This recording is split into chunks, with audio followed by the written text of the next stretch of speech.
ಬೇಕು ಅಂತ ಹೇಳಿ. ಸೊ ಇದನ್ನ ರಿವಿಷನ್ ಮಾಡ್ತಾ ಇರ್ಬೇಕ್ರಿ. ನೀವು ಇದನ್ನ ರಿವಿಷನ್ ಮಾಡ್ಲಿಲ್ಲ ಅಂದ್ರೆ ಮತ್ತೆ ಮರಿತೀರಿ. ಸೊ ಹಾಗಾಗಿ ಡೈಲಿ ಏನೆಲ್ಲ ನಾವ್ ಇಲ್ಲಿ ಕ್ಲಾಸಸ್ ಗಳನ್ನ ಹೇಳಿರ್ತೀವಿ, ಇವತ್ತು ಸಿಂಧು ನದಿ ನಾಗರಿಕತೆ ಒಳಗ್ ಬರುವಂತಹ 11 ಸ್ಥಳಗಳನ್ನ ಹೇಳೀನಿ.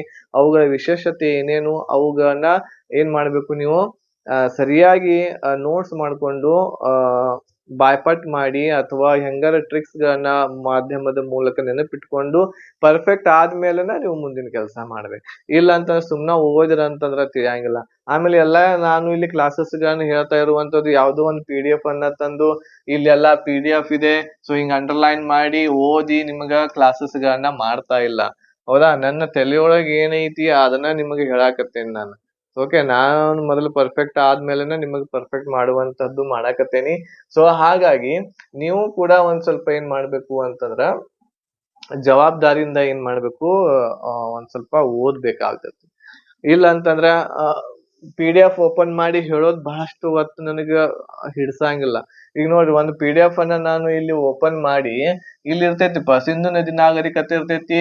ಈ ನಾಗರಿಕತೆಯು 2500 BC ದಿಂದ ಪ್ರಾರಂಭವಾಯ್ತು. ಇಲ್ಲಿ ಹರಪ್ಪ ಇದೆ, ಇದು ರಾವಿ ನದಿಯ ದಡದಲ್ಲಿ ಇದೆ. ಹಿಂಗ್ ಹೇಳ್ಕೊಂತ ಹೋಗ್ಬಹುದು. ನಾನು ಒಂದ್ ದಿವ್ಸನಾಗ 2-3 ಚಾಪ್ಟರ್ ಮುಗಿಸ್ಬಹುದು. ಬಟ್ ಇವತ್ತು ನಾನು ಏನ್ ಕ್ಲಾಸಸ್ ಅನ್ನ ನಿಮ್ಗೆ ಟ್ರಿಕ್ಸ್ ಮೂಲಕ